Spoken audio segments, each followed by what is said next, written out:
ஆதியாகமம் படைப்புடன் திறக்கிறது, ஆனால் கர்த்தர் ஆதியாகமத்திற்கு ஒரு பரிசுத்தமான முன் மண்டபம் போல செயல்படும் ஒன்றைக் கொடுத்தார். மோசே 1 மற்றும் ஆபிரகாம் 3. இந்த அத்தியாயங்கள் பலர் அமைதியாக எடுத்துச் செல்லும் பெரிய கேள்விகளுக்கு பதிலளிக்கின்றன. கடவுள் யார்? நான் யார்? நான் ஏன் இங்கே இருக்கிறேன்? கடவுள் தன் பிள்ளைகளை என்ன செய்கிறார்? வாருங்கள், என்னை பின்பற்றுங்கள் என்று அறிமுகம் கூறுகிறது. மோசே கர்த்தரிடம் இந்த பூமியையும் அதன் குடிகளையும் வானங்களையும் பற்றி அவரிடம் சொல்லும்படி கேட்டார். மோசே 1:36. மோசே 1 மற்றும் ஆபிரகாம் 3 ஆகியவை கர்த்தரின் தெளிவான பதில். வரலாற்று சூழல் முக்கியமானது. மோசே 1 மோசேயின் தரிசனங்கள் என்று அழைக்கப்படுகிறது. திருச்சபை வரலாற்று பதிவுகளில் இது ஜூன் 1830 உடன் இணைக்கப்பட்டுள்ளது மற்றும் ஜோசப் ஸ்மித் தனது முழு பைபிள் மொழிபெயர்ப்பு வேலையை மேற்கொள்வதற்கு முன்பு பெறப்பட்ட வெளிப்பாடு என்று விவரிக்கப்படுகிறது. இது புரிந்துகொள்ள உதவுகிறது. மோசஸ் 1 ஏன் ஒரு முன்னுரை போல் உணர்கிறது? இது பின்வருபவற்றை வடிவமைக்கிறது, மேலும் படைப்பு சீரற்றது அல்ல என்று கற்பிக்கிறது. இது ஒரு அன்பான திட்டத்தின் ஒரு பகுதியாகும். பின்னர் பல ஆண்டுகளுக்குப் பிறகு கர்த்தர் ஆபிரகாமின் புஸ்தகத்தை ஒரு தனி வரலாற்று பாதையின் மூலம் வெளிப்படுத்தினார். 1835 கோடையில் எகிப்திய மம்மிகள் மற்றும் பாப்பிரிகள் மைக்கேல் சாண்ட்லர் என்ற தொழில் முனைவோர் மூலம் ஓஹியோவின் கிர்க்லேண்டிற்கு வந்தனர், மேலும் ஜோசப் ஸ்மித் ஆபிரகாமின் புத்தகத்துடன் இணைக்கப்பட்ட வேலையை தொடங்கினார். ஆபிரகாமின் புத்தகம் 1842 மார்ச் முதல் மே வரை மாதங்களில் நவ்வு இதழில் வெளியிடப்பட்டது. எனவே இந்த வாரம் ஒரு வேத ஆய்வு மட்டுமல்ல, இது ஒரு மறுசீரமைப்பு ஆய்வும் ஆகும். தேவன் தம்முடைய பிள்ளைகளை ஆசீர்வதிக்க பல வழிகள் மூலம் தம்முடைய சொந்த நேரத்தில் சத்தியத்தை வெளிப்படுத்த முடியும் என்பதை காட்டுகிறார். சிந்திக்க வேண்டிய கேள்விகள். இப்போது உங்கள் வாழ்க்கையைப் பற்றி கடவுள் என்ன கேள்விக்கு பதிலளிக்க வேண்டும் என்று நீங்கள் விரும்புகிறீர்கள்? நீங்கள் பிறப்பதற்கு முன்பே கடவுள் உங்களை அறிந்திருக்கிறார் என்று நீங்கள் நம்பும்போது என்ன மாறுகிறது? மோசே 1 ஒரு முன்னுரை என்றால் நீங்கள் முதலில் கவனிக்க வேண்டும் என்று கடவுள் விரும்புகிறார் என்று நீங்கள் நினைக்கிறீர்கள்? மோசே 1 ஒரு பரிசுத்த சந்திப்புடன் தொடங்குகிறது. மோசே பிடிபட்டு கடவுளுடைய மகிமையை காட்டுகிறார். பின்னர் மோசேயின் அடையாளத்தை நங்கூரமிடும் வார்த்தைகளை கடவுள் பேசுகிறார். மோசே என் மகன் என்று அழைக்கப்படுகிறார். கர்த்தர் பணிகளின் பட்டியலுடன் தொடங்குவதில்லை, அவர் உறவில் தொடங்குகிறார். இது சொர்க்கத்தின் ஒரு மாதிரியாகும். கட்டளையிடுவதற்கு முன் சொந்தமானது வருகிறது. இது முக்கியமானது, ஏனென்றால் நம்மில் பலர் அடையாளத்தை எதிர் வழியில் உருவாக்குகிறார்கள். நான் உற்பத்தி செய்வது நானே, அல்லது மற்றவர்கள் சொல்வது நானே, அல்லது நான் என் தவறுகள், அல்லது நான் என் லேபிள்கள் என்று நாம் நினைக்கலாம். மோசே 1 அதற்கு எதிராக தள்ளுகிறது. உங்களைப் பற்றிய மிக முக்கியமான உண்மை உங்கள் வேலை, உங்கள் வருமானம், உங்கள் தோல்விகள், உங்கள் கடந்த காலம் அல்லது உங்கள் ஆவிக்குரிய பரிசுகள் அல்ல என்று இது கற்பிக்கிறது. மிக முக்கியமான உண்மை என்னவென்றால், நீங்கள் கடவுளின் பிள்ளை. நேரத்தை கவனியுங்கள். மோசே அந்த எதிரியை எதிர்கொள்ளப் போகிறார். அவர் யார், கடவுள் யார் என்பதைப் பற்றிய தெளிவு கொடுப்பதன் மூலம் கர்த்தர் அவரை ஆயத்தப்படுத்துகிறார். இது ஆறுதல் மட்டுமல்ல, அதுதான் பாதுகாப்பு. உங்கள் அடையாளம் பாதுகாப்பாக இருக்கும்போது சோதனைகள் பெரும்பாலும் அவை என்னவென்று பார்ப்பது எளிதாகிவிடும். கடவுளிடமிருந்து உங்களை பிரிக்க முயற்சிகள். இந்த அதிகாரம் கடவுளின் ஒளிக்கும் கள்ள ஒளிக்கும் இடையிலான வேறுபாட்டையும் காட்டுகிறது. கடவுளுடைய பிரசன்னம் மனத்தாழ்மை, தெளிவு மற்றும் அன்பை உருவாக்குகிறது. மோசே சத்தியத்தை கற்றுக்கொள்கிறார், விரிவடைந்ததாக உணர்கிறார். இதற்கு நேர்மாறாக சாத்தான் பிற்பாடு வணக்கத்தை கோருவான் மற்றும் கடவுளை தன்னை மாற்ற முயற்சிப்பான். ஆவிக்குரிய சக்தி ஒருபோதும் காட்டுவதற்காக இல்லை என்று மோசே 1 கற்பிக்கிறது. மோசே திட்டத்தை புரிந்து கொள்ளவும் பரிசுத்த வேலையைச் செய்யவும் தேவன் தம்முடைய மகிமையை வெளிப்படுத்துகிறார். நவீன வாழ்க்கைக்கு உங்களை வடிவமைக்கும் குரல்களைப் பற்றி சிந்தியுங்கள். சமூக ஊடகங்கள், விமர்சனம், பயம், அவமானம், அழுத்தம் மற்றும் ஒப்பீடு. தேவனுடைய குரலை எல்லாவற்றிற்கும் மேலாக வைக்க மோசே ஒன்று உங்களை அழைக்கிறது. கடவுளுடைய குரல் உங்கள் ஆளுமையை அழிக்காது. இது உங்கள் முன்னுரிமைகளை சுத்திகரிக்கிறது. இது உங்களை சரியாக பார்க்க உதவுகிறது. சிந்திக்க வேண்டிய கேள்விகள். எந்த லேபிள் உங்கள் முக்கிய அடையாளமாக மாற முயற்சிக்கிறது? கடவுளின் குழந்தை உங்கள் முதல் அடையாளங்காட்டியாக மாறும்போது உங்கள் தேர்வுகளுக்கு என்ன நடக்கும்? கடவுளுடைய குரலை தினமும் எளிமையான, திரும்பத் திரும்பச் சொல்லக்கூடிய முறையில் நீங்கள் எப்படி தேடலாம்? மோசே ஒளியை பெற்ற பிறகு சாத்தான் தோன்றி நேரடியாக தாக்குதல் நடத்த முயற்சிக்கிறான். இது முக்கியமானது. வலுவான ஆவிக்குரிய அனுபவங்கள் எதிர்கால சோதனைகளை அகற்றாது. சில நேரங்களில் அவை அவற்றைத் தூண்டுகின்றன. மோசே ஒன்று சாத்தானின் மூலோபாயத்தைக் காட்டுகிறது. அவர் அடையாளத்தை குழப்பி கடவுளை மாற்ற முயற்சிக்கிறார். செய்திகளை ஒப்பிடுக. தேவன் மோசேயை மகன் என்று அழைக்கிறார். சாத்தான் மோசேயிடம், நானே ஒரே பேரானவன், என்னையே வணங்கு என்று சொல்கிறான். விவரங்கள் முக்கியமானவை. சாத்தான் மோசேயை வெறுமனே பொல்லாத ஒன்றைக் கொண்டு சோதிப்பதில்லை. அவர் தெய்வீக அடையாளத்தைப் பற்றி ஒரு போலியான கூற்றை பயன்படுத்துகிறார். மோசகம் பெரும்பாலும் சத்தியத்தை பின்பற்றுகிறது என்று மோசே ஒன்று கற்பிக்கிறது. சாயல் எவ்வளவு நெருக்கமாக இருக்கிறதோ அவ்வளவு ஆபத்தானது. பதிலளிக்க மோசேக்கு எது உதவுகிறது? மோசே கடவுளுடன் அனுபவித்ததை நினைவுகூர்கிறார். மேலும் அவர் எளிமையான மற்றும் சக்தி வாய்ந்த ஒரு சோதனையை பயன்படுத்துகிறார். கடவுளிடமிருந்து நான் உண்மையிலேயே என்ன பெற்றேன்? இந்த குரல் இப்போது என்னில் என்ன விளைவிக்கிறது? கடவுளின் பிரசன்னம் வெளிச்சத்தையும் புரிதலையும் கொண்டு வந்தது. சாத்தானின் கோரிக்கை இருளையும் அழுத்தத்தையும் திரிபுகளையும் கொண்டு வருகிறது. நம் நாளில் சாத்தான் காணக்கூடிய வடிவத்தில் தோன்றாமல் இருக்கலாம், ஆனால் அந்த மாதிரி இன்னும் பொருந்துகிறது. அவர் போன்ற செய்திகளை பயன்படுத்துகிறார். நீங்கள் தனியாக இருக்கிறீர்கள், நீங்கள் தேவையில்லை, கடவுள் உங்களை பார்த்து சோர்வாக இருக்கிறார், உங்களால் மாற்ற முடியாது, உங்கள் கடந்த காலம் உங்களை வரையறுக்கிறது, நீங்கள் ஜெபிக்க சரியானவராக இருக்க வேண்டும், அல்லது நீங்கள் மறைக்க வேண்டும். இந்த செய்திகள் கடவுளிடமிருந்து வந்தவை அல்ல. இதை நடைமுறைக்கு கொண்டு வர 2 குறுகிய பட்டியல்களை எழுதுவதை கவனியுங்கள். பட்டியல் அ. கடவுளின் செய்திகள். நீங்கள் அவருடைய பிள்ளை என்பதை உங்களுக்கு நினைவூட்டுங்கள். நம்பிக்கையுடன் மனந்திரும்புதலை அழைக்கவும். ஒளி மற்றும் தெளிவை அதிகரிக்கவும். இயேசு கிறிஸ்துவிடம் உங்களை வழிநடத்துங்கள். பட்டியல் பி. சாத்தானின் செய்திகள். தாக்குதல் மதிப்பு மற்றும் அடையாளம். விரக்தி, பீதி அல்லது அவமானத்தை தள்ளுங்கள். பாவத்தை குணப்படுத்துவதை விட அதை மறைக்கவும். கடவுளின் வழிபாட்டை சுயம், பயம் அல்லது உலகத்தை வழிபடுவதன் மூலம் மாற்றுங்கள். இந்த ஸ்லைடு சித்தப்பிரமை பற்றியது அல்ல, இது ஆன்மீக கல்வியறிவு பற்றியது. மோசே ஒன்று வித்தியாசத்தை அடையாளம் காண நாம் கற்றுக்கொள்ளலாம் என்பதைக் காட்டுகிறது. எதிரி அடிக்கடி கத்துகிறான். கடவுள் பெரும்பாலும் அமைதியான, நிலையான உண்மையுடன் பேசுகிறார். சிந்திக்க வேண்டிய கேள்விகள். எந்த வகையான எண்ணங்கள் பொதுவாக பிரார்த்தனை மற்றும் வேதத்திலிருந்து உங்களை விலக்குகின்றன? அந்த எண்ணங்கள் வெளிச்சத்தை கொண்டு வருவார்களா அல்லது இருளைத் தருகின்றனவா? அமைதியா அல்லது பீதியா? நான் உன் பிள்ளை என்று கடவுளிடமிருந்து வரும் எளிய வாக்கியத்தை நீங்கள் தினமும் திரும்பத் திரும்பச் சொல்ல விரும்புகிறீர்கள்?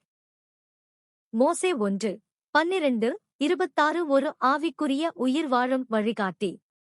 மோசே ஒருபோதும் சோர்வடையாததால் வெற்றி பெறுவதில்லை. அவர் பலவீனமாக உணரும்போதும் கடவுளிடம் திரும்புவதால் அவர் வெற்றி பெறுகிறார். ஒரு முக்கிய விவரம் என்னவென்றால், தரிசனத்திற்குப் பிறகு மோசே உடல் ரீதியாகவும் ஆன்மீக ரீதியாகவும் வடிகட்டப்படுகிறார். அதுதான் நிஜ வாழ்க்கை. பெரிய ஆன்மீக தருணங்களுக்குப் பிறகு நீங்கள் சோர்வாக உணரலாம்.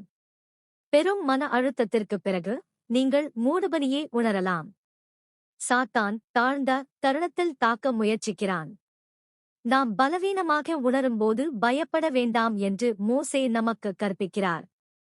பலவீனம் என்பது கடவுள் விட்டுவிட்டார் என்பதற்கு ஆதாரம் அல்ல, கடவுளை மீண்டும் தேர்ந்தெடுக்க இது ஒரு வாய்ப்பு. மோசே நாம் நகலெடுக்கக்கூடிய பல கருவிகளை பயன்படுத்துகிறார். தனக்கு ஏற்கனவே தெரிந்ததை அவர் நினைவில் வைத்திருக்கிறார். சண்டை கடினமாக இருப்பதால் அவர் தன் சாட்சியை தூக்கி எறிவதில்லை. அவன் அல்லாஹ்வைத் தவிர வேறு எதனையும் வணங்க மறுக்கின்றான். சாத்தான் எப்போதும் மாற்று வழிபாட்டை விரும்புகிறான். அவர் நேரடி கேள்விகளைக் கேட்கிறார். அவர் பொய்க்கு ஒத்துழைப்பதற்கு பதிலாக அம்பலப்படுத்துகிறார். அவன் கடவுளை நோக்கி கூப்பிடுகிறான். கடைசியில் மோசே ஒரே பேரானவரின் பெயரில் கடவுளை நோக்கி கூப்பிடும்போது சத்துரு வல்லமையை இழந்து போய்விடுகிறான். இந்த முறை இன்று முக்கியமானது. ஏனென்றால் சோதனை என்பது கெட்ட காரியங்களை மட்டுமல்ல, இது ஆன்மீக கவனச்சிதறல்கள் மற்றும் மாற்றீடுகளைப் பற்றியது. உயிருடன் இருப்பதாக தோற்றமளிக்கும் ஆனால் உயிருடன் இல்லாத கள்ள நோட்டைகளை சாத்தான் வழங்குவான். ஒரு செயற்கை தாவரத்தைப் போலவே இது வடிவத்தைக் கொண்டிருக்கலாம், ஆனால் அதற்கு உண்மையான வாழ்க்கை இல்லை. ஒரு பொம்மையைப் போல, அது ஒரு குழந்தையைப் போல இருக்கலாம், ஆனால் அதற்கு உயிருள்ள ஆத்துமா இல்லை. ஒரு கள்ள நோட்டு உங்கள் ஆவிக்கு உணவளிக்க முடியாது. எனவே கேளுங்கள், என் வாழ்க்கையில் கிறிஸ்துவை மாற்ற முயற்சிப்பது எது? இது ஆபாசம், கோபம், பெருமை, மரத்துப்போன பொழுதுபோக்கு, இடைவிடாத ஸ்க்ரோலிங், ரகசிய கசப்புணர்வு அல்லது நிலையான ஒப்பீடாக இருக்கலாம். பதில் வெறுமனே மன உறுதி அல்ல என்று மோசே 1 கற்பிக்கிறது. இயேசு கிறிஸ்துவின் மூலம் கடவுளை வணங்குவதும் நம்பியிருப்பதும் பதில் ஆகும். சிந்திக்க வேண்டிய கேள்விகள். சோதனை வரும்போது உங்கள் மிகவும் பொதுவான குறைந்த தருணம் எது? அப்படியானால் நீங்கள் என்ன ஒரு செயலை மீண்டும் செய்வீர்கள்? பிரார்த்தனை செய்யுங்கள், வெளியேறுங்கள், யாரையாவது அழைக்கவும், வேதத்தை திறக்கவும். எது கள்ளத்தனமான ஜீவனை வாக்குறுதியளிக்கிறது, ஆனால் உண்மையில் உங்கள் ஆவியை வடிகட்டுகிறது? மோசே 1:27 முதல் 33 வரை இல் மோசே மனதை விரிவுபடுத்தும் ஒன்றைக் காண்கிறார். கடவுளின் படைப்புகளின் நோக்கம். கடவுளுடைய கிரியை மோசே எண்ண முடியாத அளவுக்கு எட்டுகிறது என்று மொழி கற்பிக்கிறது. இது முதலில் மிகப்பெரியதாக உணரலாம். கடவுளுக்கு எண்ணற்ற உலகங்கள் இருந்தால் என் உயிர் முக்கியமா? மோசே 1 அந்த பயத்திற்கு பதிலளிக்கிறது. 2 உண்மைகளை ஒன்றாக இணைக்கிறது. தேவன் எல்லையற்ற வல்லமையிலும் படைப்பிலும் இருக்கிறார். காதல் மற்றும் உறவில் கடவுள் நெருக்கமானவர். பிரபஞ்சத்தின் பரந்த தன்மை உங்கள் மதிப்பை குறைக்காது. இது உங்கள் ஆச்சரியத்தை அதிகரிக்கிறது. அதே நேரத்தில் உங்கள் மதிப்பு தேவன் உங்களை தனது பிள்ளை என்று அழைக்கிறார் என்ற உண்மையில் வேரூன்றியுள்ளது. மோசேயின் தரிசனம் அவரை சிறிய, பயமுறுத்தும் சிந்தனையிலிருந்து பெரிய, உண்மையுள்ள சிந்தனைக்கு நகர்த்துகிறது. மறுசீரமைப்பு சூழலும் முக்கியமானது. மோசே 1 திருச்சபை வரலாற்றில் மோசேயின் தரிசனங்கள் என்று விவரிக்கப்படுகிறது. இது முழு பைபிள் மொழிபெயர்ப்பு செயல்முறைக்கு முன்பு ஜூன் 1830 உடன் இணைக்கப்பட்டுள்ளது. இது ஏன் ஒரு ஆன்மீக அடித்தளமாக செயல்படுகிறது என்பதை பார்க்க உதவுகிறது. கடவுளின் படைப்புக்கு அர்த்தம் உள்ளது என்று அது கற்பிக்கிறது. மேலும் இது உலகத்தின் மட்டுமல்ல, கர்த்தரின் விளக்கத்தை தேட நம்மை அழைக்கிறது. நவீன பயன்பாடு. நீங்கள் சிறியதாக உணரும்போது கடவுளின் அன்பு அளவால் மட்டுப்படுத்தப்படவில்லை என்பதை நினைவில் கொள்ளுங்கள். ஒரு நல்ல பெற்றோர் ஒரு பெரிய குடும்பத்தை நேசிக்க முடியும், இன்னும் ஒவ்வொரு குழந்தையையும் அறிந்திருக்க முடியும். பெற்றோரைப் பற்றிய நமது சிறந்த உதாரணங்களை விட கடவுளின் பரிபூரணம் பெரியது. மோசேயின் பதிலையும் கவனியுங்கள். அவர் வெறுமனே ஆஹா என்று சொல்லவில்லை. அவர் கேட்கிறார், ஏன்? மோசே அர்த்தத்தை விரும்புகிறார். தகவல் மட்டுமல்ல, இது வேத படிப்புக்கு ஒரு மாதிரியாகும். உண்மைகளை கற்றுக்கொள்வது மட்டும் குறிக்கோள் அல்ல, கடவுளுடைய நோக்கங்களை கற்றுக்கொள்வதும் பின்னர் வித்தியாசமாக வாழ்வதும் குறிக்கோள். சிந்திக்க வேண்டிய கேள்விகள். கடவுளுடைய மகத்துவத்தைப் பற்றி யோசிக்கும்போது நீங்கள் வெகு தொலைவில் அல்லது பாதுகாப்பாக உணர்கிறீர்களா? ஏன்? கடவுளால் தனிப்பட்ட முறையில் அறியப்படுவதை உணர எது உங்களுக்கு உதவுகிறது? உங்கள் வாழ்க்கையைப் பற்றி அல்லது உங்கள் சோதனைகளைப் பற்றி கடவுளிடம் என்ன ஏன் கேள்வி கேட்க விரும்புகிறீர்கள்? மோசே கேட்கிறார், இவைகள் ஏன் இப்படி இருக்கின்றன? மற்றும் கர்த்தர் எல்லா வேதத்திலும் தெளிவான நோக்கத்துடன் பதிலளிக்கிறார். தேவனுடைய கிரியையும் மகிமையும் அவருடைய பிள்ளைகளின் அழியாமையையும் நித்திய ஜீவனையும் நிறைவேற்றுவதாகும். மோசே 1:39. இந்த வசனம் குறுகியது, ஆனால் அது ஆழமானது. கடவுள் பரிசோதனை செய்யவில்லை என்று அது கற்பிக்கிறது. அவர் படைப்புடன் விளையாடவில்லை. அவர் உங்கள் எதிர்காலத்தை இலக்காகக் கொண்ட நோக்கமான வேலையைச் செய்கிறார். அதை எளிதாக்க. அழியாமை என்பது உயிர்த்தெழுந்த உயிரினமாக என்றென்றும் வாழ்வதாகும். நித்திய ஜீவன் என்பது தேவனோடு என்றென்றும் வாழ்வது, அவரைப் போல ஆவது, அவர் வாழும் வாழ்க்கையை சுதந்தரித்துக் கொள்வதாகும். இயேசு கிறிஸ்து இருவருக்கும் இன்றியமையாதவர். அவரது உயிர்த்தெழுதலின் மூலம் அனைவருக்கும் அழியாமை சாத்தியமாகிறது. அவருடைய பாவநிவர்த்தி மூலம் மனமறந்திருப்பவர்கள் உடன்படிக்கைகளை செய்து அவரை பின்பற்றுபவர்களுக்கு நித்திய ஜீவன் சாத்தியமாகிறது. இது கட்டளைகளை நாம் எவ்வாறு பார்க்கிறோம் என்பதை மாற்றுகிறது. கட்டளைகள் கட்டுப்பாடு அல்ல, தம்முடைய பிள்ளைகள் வீட்டுக்கு வரவேண்டும் என்று விரும்பும் அன்பான பிதாவின் பாதை அவை. இது மனந்திரும்புதலை நாம் எவ்வாறு பார்க்கிறோம் என்பதையும் மாற்றுகிறது. மனந்திரும்புதல் என்பது அவமானம் அல்ல, இது குணப்படுத்துகிறது. அது திரும்பி வருகிறது. இப்போது மோசே 1 ஆபிரகாம் 3 உடன் இணைக்கவும். மோசே 1 நோக்க கூற்றைக் கொடுக்கிறது. ஆபிரகாம் 3 அந்த நோக்கத்தின் பின்னணியில் உள்ள திட்டத்தின் ஒரு பகுதியைக் காட்டுகிறது. நமது மரணத்திற்கு முந்தைய வாழ்க்கை, பூமிக்கு வருவதற்கான நமது அழைப்பு மற்றும் பூமி வாழ்க்கை இருப்பதற்கான காரணம். நவீன பயன்பாடு.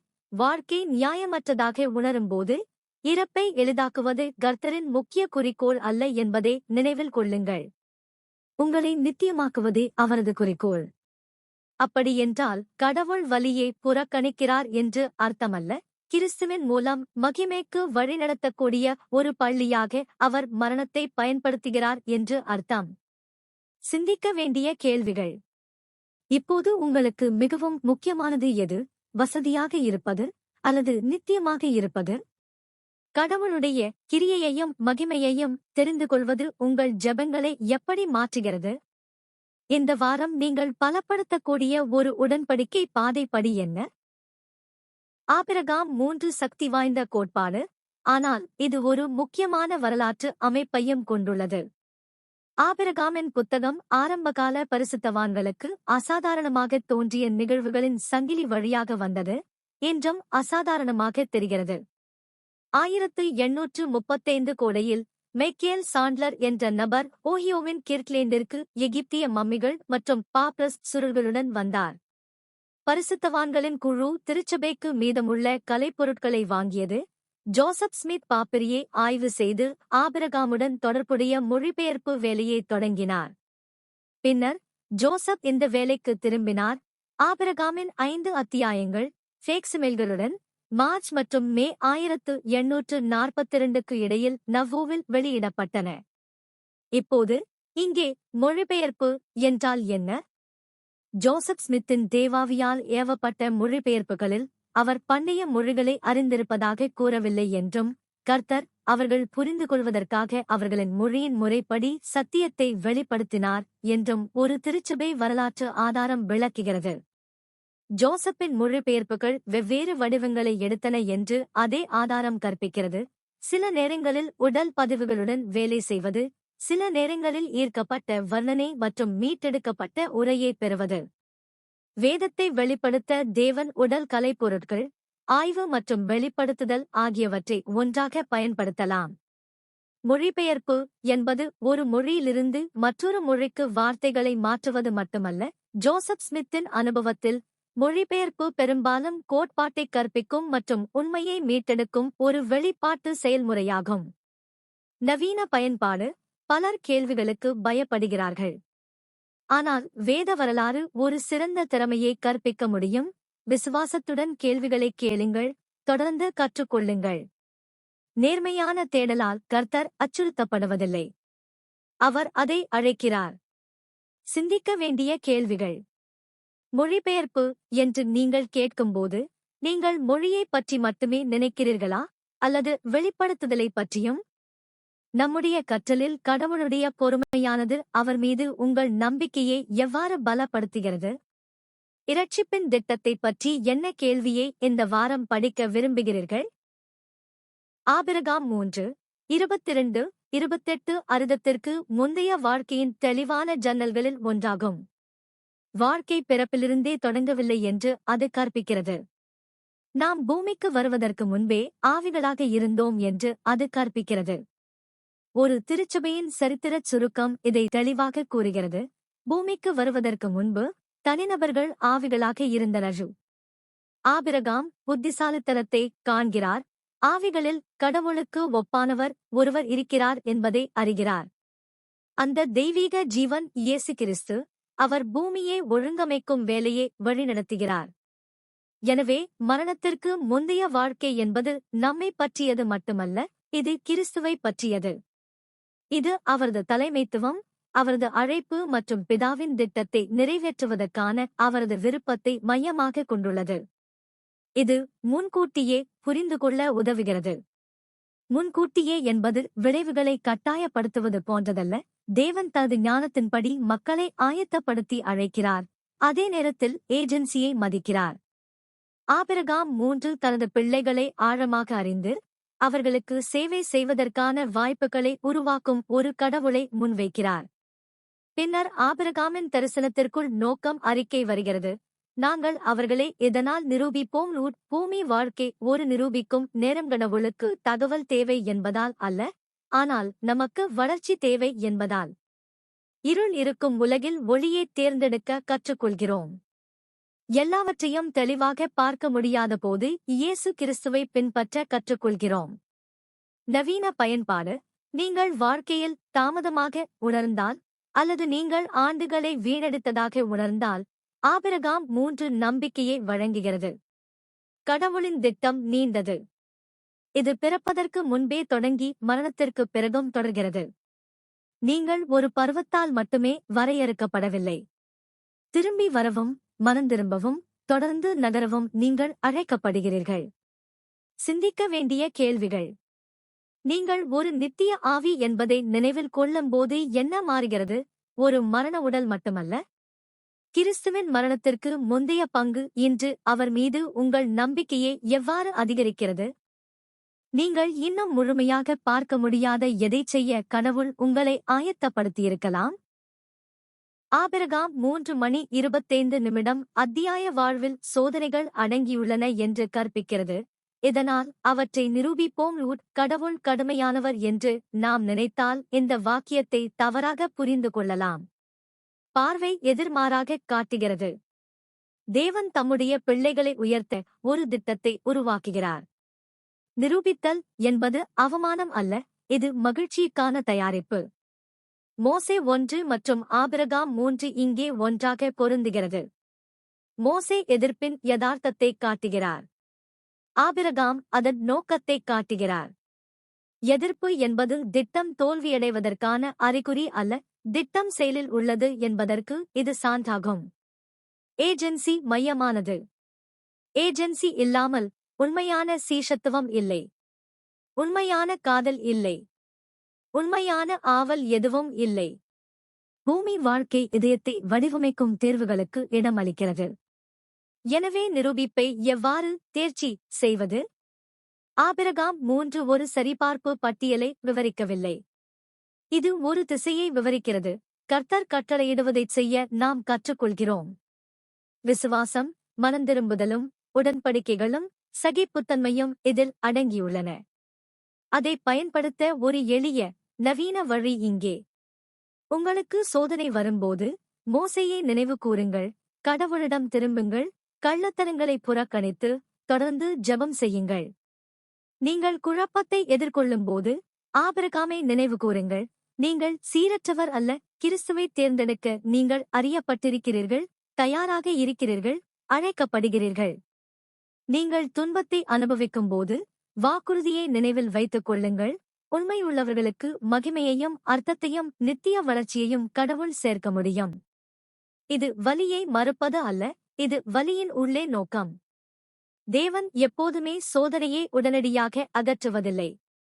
ஆனால் அவர் அதை பரிசுத்தமாக்க முடியும். மற்றவர்களுக்கு உதவக்கூடிய ஒரு சீஷராக அவர் உங்களை வடிவமைக்க முடியும். சிந்திக்க வேண்டிய கேள்விகள். உங்கள் விசுவாசத்தையும் குணத்தையும் வடிவமைக்கும் உங்கள் நிரூபிப்பில் என்ன தற்போதைய சோதனை இருக்கலாம்? கர்த்தருடைய கட்டளைகளுடன் உங்களை ஒத்துப்போகும் ஒரு சிறிய தேர்வு இன்று என்ன? உள்ளே இருந்து போராட்டத்தை நீங்கள் புரிந்து கொள்வதால் இந்த வாரம் யாரை வலுப்படுத்த முடியும்? இந்த பாடத்தை முடிக்க வாரம் முழுவதும் அதை நடைமுறைக்கு கொண்டு வருவோம். மோசே 1 மற்றும் ஆபிரகாம் 3 ஆகியவை பெரிய பிரபஞ்ச அத்தியாயங்கள். ஆனால் கர்த்தருடைய வழி பெரும்பாலும் சிறியதாகவும் அன்றாடமாகவும் இருக்கிறது. வீட்டில் கற்றல் திட்டமிடப்படலாம், ஆனால் அது தன்னிச்சையாகவும் இருக்கலாம். உணவு, வேலைகள், விளையாட்டுகள் மற்றும் பயணம் போன்ற சாதாரண தருணங்களில் நடக்கும். இது ஒரு யூடியூப் பாடம் என்றாலும் பார்வையாளர்களை அவர்களின் வீடுகளிலும் தனிப்பட்ட வாழ்க்கையிலும் அதே வடிவத்தை பயன்படுத்த அழைக்கலாம். இந்த வார வசனங்களுடன் பிணைக்கப்பட்ட ஒரு எளிய 7 நாள் பயிற்சி இங்கே. தினசரி அடையாள தண்டனை 30 வினாடிகள் சோகஸ்மெலி. உரக்கச் சொல்லுங்கள், நான் கடவுளின் பிள்ளை. நான் அவருக்கு சொந்தமானவன். இயேசு கிறிஸ்து இன்று எனக்கு உதவுவார். தினசரி எதிர்ப்பு திட்டம் 60 வினாடிகள் சோகஸ்மெலி. இந்த வாரம் நீங்கள் எதிர்க்கும் ஒரு சோதனை அல்லது கவனச்சிதறை தேர்வு செய்க. நீங்கள் எடுக்க வேண்டிய ஒரு செயலை முடிவு செய்யுங்கள். ஜெபம் செய்யுங்கள், அறையை விட்டு வெளியேறுங்கள், நம்பகமான நபரை அழைக்கவும், வேதத்தை திறக்கவும் அல்லது ஒருவருக்கு சேவை செய்யவும். தினசரி முன் நினைவூட்டல் 60 வினாடிகள் சோகஸ்மெலி. ஒரு நோட்புக்கில் ஒரு வரியை எழுதுங்கள். நான் பிறப்பதற்கு முன்பு நான் ஒரு ஆவியாக வாழ்ந்தேன். பூமிக்கு ஒரு நோக்கம் உண்டு. இன்று நான் கிறிஸ்துவைத் தேர்ந்தெடுப்பேன். வாராந்திர குடும்ப தருணம். இந்த வாரம் ஒரு முறை 5 நிமிடங்கள் சோகஸ்மெலி. இரவு உணவிலோ அல்லது காரிலோ கேளுங்கள், கடவுளின் பிள்ளையாக இருப்பதன் அர்த்தம் என்ன? ஒவ்வொரு நபரும் ஒரே வாக்கியத்தில் பதிலளிக்கட்டும். 2 அத்தியாயங்களின் மையத்திற்கு திரும்புவதன் மூலம் முடிக்கவும். கடவுளின் கிரியையும் மகிமையும் உங்கள் நித்திய ஜீவன். இயேசு கிறிஸ்து அதை சாத்தியமாக்கும் தேர்ந்தெடுக்கப்பட்ட இரட்சகர். மோசே 1 அடையாளத்தையும் எதிர்ப்பையும் பலப்படுத்துகிறது. ஆபிரகாம் 3 நோக்கத்தையும் நம்பிக்கையையும் பலப்படுத்துகிறது. ஒன்றாக அவை ஆதியாகமம் புதிய கண்களால் வாசிக்க நம்மை தயார்படுத்துகின்றன. படைப்பு என்பது தொடக்கத்தின் கதை மட்டுமல்ல, இது சொந்தம் மற்றும் விதியின் கதை. சிந்திக்க வேண்டிய இறுதி கேள்விகள். மோசே 1 அல்லது ஆபிரகாம் 3 இலிருந்து நீங்கள் ஒவ்வொரு நாளும் எடுத்துச் செல்ல விரும்பும் ஒரு உண்மை என்ன? இந்த பாடத்தின் காரணமாக நீங்கள் விரைவாக நிராகரிக்கும் ஒரு கள்ளநோட்டு எது? இயேசு கிறிஸ்துவை பின்பற்ற இந்த வாரம் நீங்கள் செய்யப் போகிற சீஷத்துவத்தின் ஒரு செயல் என்ன?